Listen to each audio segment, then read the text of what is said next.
आप देख रहे हैं न्यूज़ 13 नेक विचार, हमेशा सच के साथ। आज वसोवा विधानसभा में बीजेपी उम्मीदवार भारती लवेकर के प्रचार के लिए महाराष्ट्र के उप मुख्यमंत्री देवेंद्र फडणवीस आए। क्या बोले उप मुख्यमंत्री, सुनिए। आपल्या सगळ्यांचे लाडके नेते उपमुख्यमंत्री श्री देवेंद्र फडणवीस साहेबांचं या ठिकाणी स्वागत आगमन झालेलं आहे। त्यांचं सगळ्यांचं आपण बोला भारत माता की, भारत माता की। भारतीय जनता पार्टीचा महायुतीचा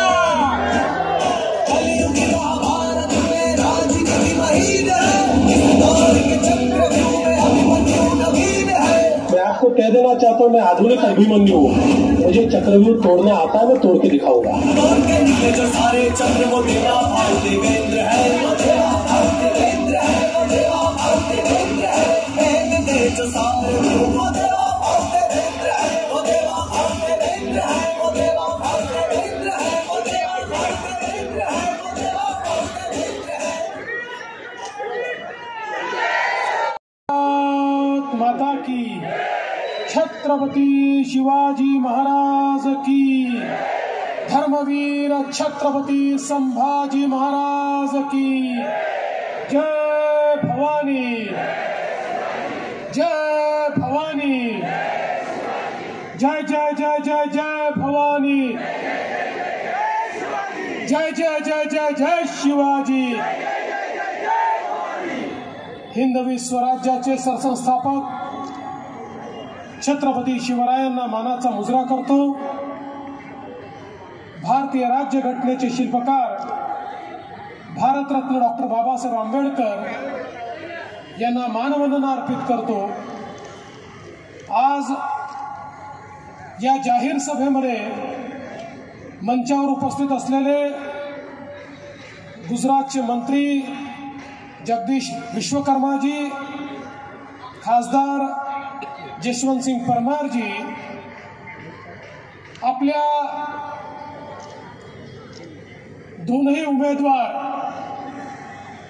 आमच्या दोन्ही लाडक्या बहिणी, वर्सोव्याच्या लोकप्रिय उमेदवार भारतीताई लवेकर आणि गोरेगावच्या लोकप्रिय उमेदवार विद्याताई ठाकूर, बिहारमधून आलेले पवन जायसवाल जी, रमेश जायसवाल जी, राजहंस सिंह जी, संजय पांडे जी, पवन त्रिपाठी जी, जयप्रकाश ठाकुर जी, संतोष मेडेकर जी, रमेश पाईकराव, स्वप्नील टेंबरकर, अजय विचारे, प्रकाश जाधव, दिलीप पटेल, अल्ताफ खान, विजय गायकवाड, दीपक ठाकूर, हर्ष पटेल, श्रीकला पिल्ले, प्रतिमा रोकडे, रेश्मा खान, वैशालीताई घाग, संदीप पटेल, योगराज दाभाडकर, रंजना पाटील, विजय पाठक, मंचावर उपस्थित सर्व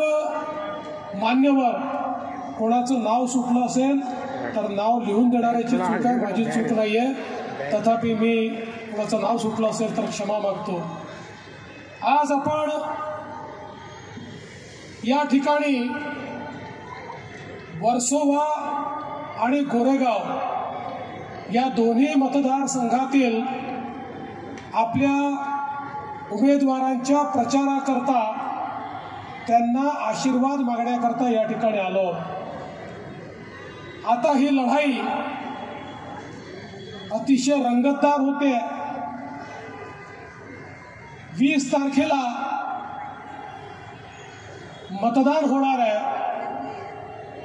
आणि अनेकांच्या मनामध्येही उत्कंठा आहे की 23 तारखेला काय होणार आहे।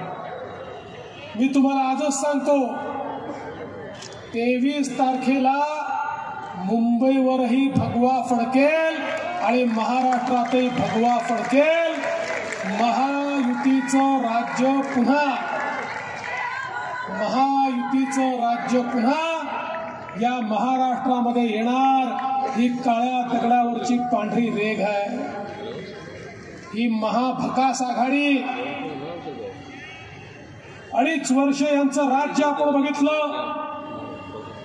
या मुंबईमध्ये अडीच वर्षामध्ये एक काम ते दाखवू शकत नाही की जे त्यांनी केलं.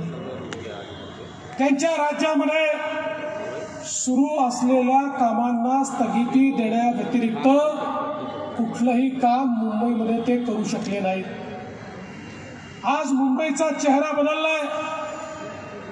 आपण पाहू शकतो 2014 साली जेव्हा महाराष्ट्रामध्ये आणि देशामध्ये मोदीजींच्या नेतृत्वात भारतीय जनता पार्टी आणि एनडीएचं सरकार आलं, त्यानंतर या मुंबईचा चेहरा बदलण्याचं काम आम्ही सुरू केलं. यापूर्वी मुंबईकरांना स्वप्न दाखवली जायची, काहीही न करता करून दाखवलं म्हणून होर्डिंग लावली जायची. लोकही विचार करायचे नेमकं यांनी केलं काय. पण या ठिकाणी खऱ्या अर्थानं केवळ लोकांची दिशाभूल करून मुंबईवर 25-25 वर्ष राज्य करायचे, महाराष्ट्रावर 15-15 वर्ष राज्य करायचे. खऱ्या अर्थानं या मुंबईचा चेहरा बदलण्याचं काम हे आपण 2014 पासून सुरू केलं. तुम्ही विचार करा, महाविकास आघाडीच्या काँग्रेसच्या सरकारमध्ये त्यांनी 11 वर्षामध्ये 11 किलोमीटर मेट्रो केली. 11 वर्षात 11 किलोमीटर. आणि आपण 5 वर्षामध्ये 354 किलोमीटर मेट्रोचं नेटवर्क सुरू केलं. त्यातलं 100 किलोमीटर आता जवळपास पूर्णत्वाला आपण आणलाय. ही आपली स्पीड आहे, ही आपली गती आहे. आज मुंबईमध्ये इतक्या मोठ्या प्रमाणात मेट्रोचं जाळं तयार होत आहे. इतके वर्ष आपली जी सबअर्बन रेल्वे, आपली जी लोकल ट्रेन आहे, जी मुंबईची जीवन वाहिनी म्हणतो आपण,